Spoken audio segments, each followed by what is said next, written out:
Good morning Chhatrapati Sambhajinagar. खरं तर तुम्ही लास्ट व्हिडिओमध्ये बघितलं आहे का आम्ही कुठंतरी चाललो आहे. तर आता मी फायनली रेडी होऊन सगळे निघालो आहे. गाडीमध्ये आम्ही बसलो आहे आणि आम्हाला मस्त इथून सगळेजण बाय करत होते. रे बघा, बाहेर बिट्टू पण होता, तो पण आम्हाला बाय करत होता की आम्ही फायनली निघत होतो बाहेर जाण्यासाठी. तर आता आम्ही कुठं चाललो आहे तर ते तुम्हाला पूर्ण व्लॉग बघितल्यावरच समजणार. तर मस्त आम्ही गाडीमध्ये बसलो होतो आणि फायनली आम्ही निघालो होतो आणि मस्त गाडीमध्ये गाणे चालू होते. तर आम्ही गाणे ऐकत ऐकत जात होतो.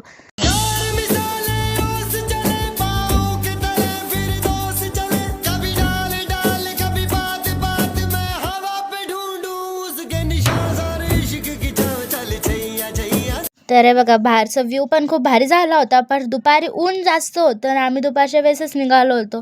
तर आजूबाजू खूप सारे शेतं बघत बघत आम्ही जात होतो आणि आम्ही जात होतो कन्नडला. तर कन्नडला माझी आत्या राहते म्हणून आम्ही त्याच्या घरी जातो आहे. तर बघा, आम्ही फायनली तिच्या घरी पोचलो होतो आणि आम्ही सगळे आता गाडीतून निघत होतो. भारी आहे बघा, ही दीदी पण निघत होती आणि त्यांच्या घरात गेलो आणि तिथं बघितले तर इथं होते कालोर गुरू. आणि त्यानंतर आम्ही घरात गेलो. घरात गेल्यावर सगळेजण खूप थकले होते म्हणून सगळे बसले होते. मस्त फॅनच्या हवेमध्ये सगळे आराम करत होते आणि मी इथं सगळ्यांचे व्लॉग्स घेत होते. आणि त्यानंतर हे बघा, परत बाहेर आम्हाला दिसले हे कालून गोरू. हे आम्हाला बघून बघून खूप भोकत होते. हे दोघं खूप क्यूट होते. आणि त्यानंतर आम्ही गेलो घराच्या बॅक साईडला आणि तिथं होतं खूप मोठं आमचं झाड.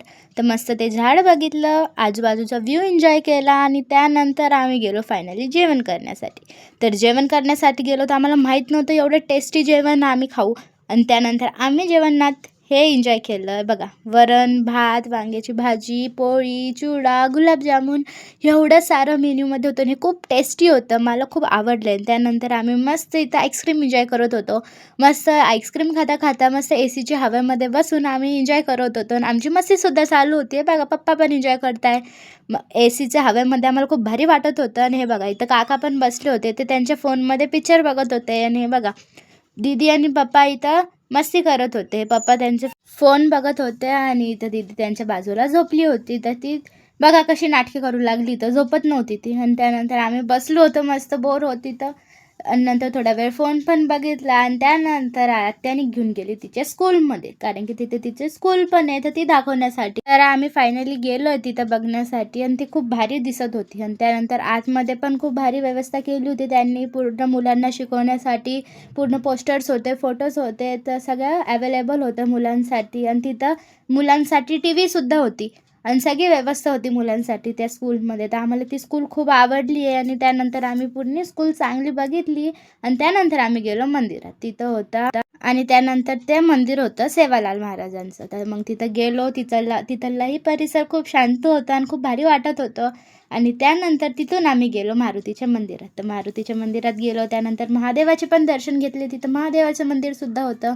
तर मग सगळीकडे चांगलं दर्शन घेऊन आम्ही तिथून फायनली परत त्या आत्याच्या घरी आलो. तर तिथं आल्यावर आम्हाला ते एसीच्या हवेमधून बाहेर निघायची इच्छा होत नव्हती, कारण की बाहेर खूप ऊन होतं आणि खूप गरमी होत होती दुपारच्या वेळेस. त्यानंतर कसं तरी आम्ही बाहेर आलो आणि बाहेर आल्यावर मस्त शूज वगैरे घालून मी गेले होते परत त्या कालू आणि गोरूकडे, कारण की ते आम्हाला मिस करत होते. कारण की आम्ही केव्हापासून घरात होतो आणि ते दोघं बाहेर होते. मग आम्ही त्यांच्यासोबत थोडीशी मस्ती केली, त्यांच्यासोबत थोडेसे व्हिडिओज घेतले. तर आजचा ब्लॉग मी इथंच एंड करते. व्हिडिओ आवडला असेल तर चॅनलला सबस्क्राईब करा, व्हिडिओला लाईक करा आणि कमेंटमध्ये नक्की सांगा का आजचा ब्लॉग कसा वाटला. चला आता भेटूया नेक्स्ट ब्लॉग.